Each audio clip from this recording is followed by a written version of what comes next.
Hi internet! So today I'm going to be doing a book review because we've never expected that on this channel before for the third book in the Harry Potter series, The Prisoner of Azkaban! It's super good! Okay, so Prisoner of Azkaban is the third book in the Harry Potter series. It is also easily my favourite.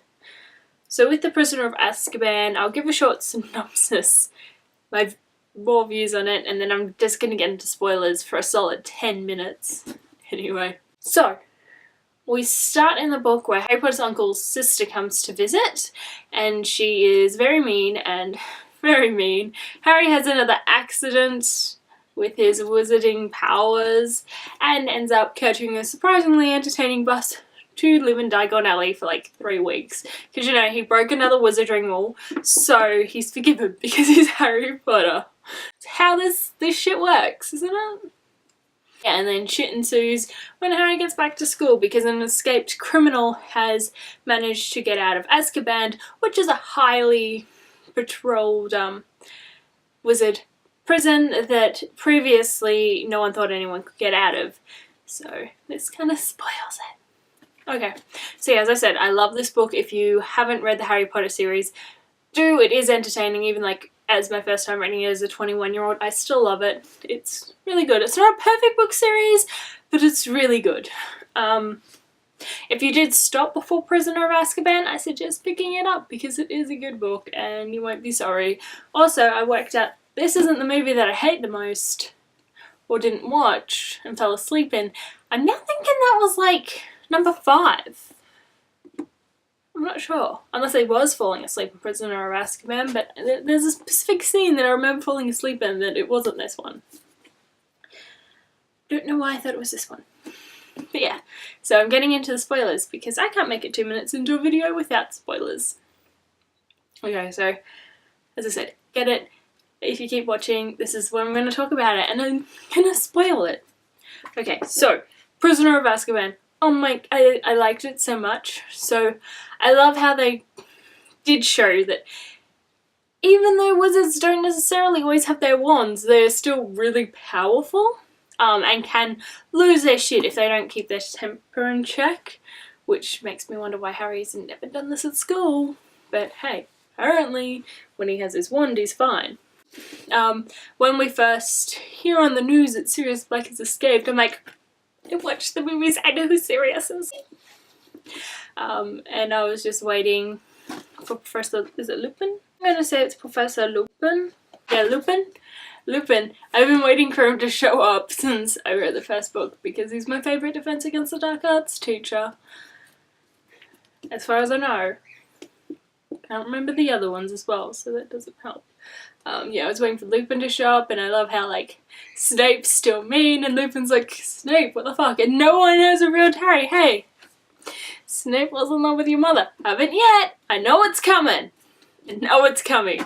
I'm just waiting for that. I really want to catch a trip on the bus. That would be cool. I do like how they did in the movie, although it's different how I imagined it when reading. They also don't show other people getting it. Like, there's things in the movie that have been changed. I'm just like, really?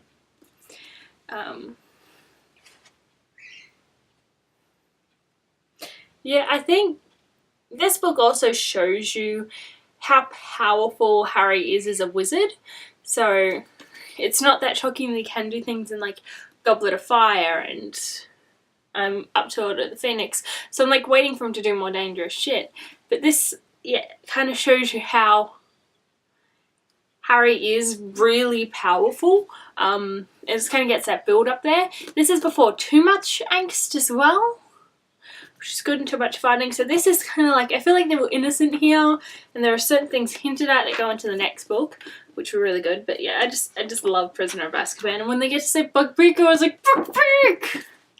Reliving Hermione punching fucking what's his face every day. That was the best. Malfoy. I think this book as well starts to show a difference in Malfoy that you see at the end of the series, and a difference in Longbottom as well, which is awesome. And it kind of is. I'm like starting to feel now like they're growing up, whereas the first 2 books I felt like they were the same age as they were before, and a little bit too old for what they were.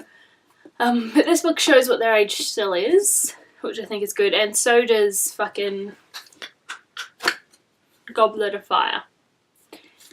Yeah, I just really enjoyed this book. I can't talk about it more because I've read Goblet of Fire and I want to talk about Goblet of Fire now. Yeah, I really enjoyed this one. This is still kind of one of my favourites. If I will go and reread the books, I'll probably reread this one first if I was to reread them out of order. Yeah, so this is my favourite. And the Patronus. Oh. Yeah, that's a thing that makes me think like, well, how do they not go, Harry Potter, we're just gonna stop worrying about you because clearly you're a really powerful wizard. Like, who the fuck can make a Patronus that big? Dumbledore knows, and he's well, actually, Dumbledore's the one that's probably least worried about him most of the time. Dumbledore has the most faith in Harry, I think, and listens to everyone. So Dumbledore's my favourite, although I'm still annoyed with Dumbledore regularly. But yeah, what did you guys think about the book? And yeah, I hope you guys are having a lovely week. I'll see you next time. Was this your favourite? Bye.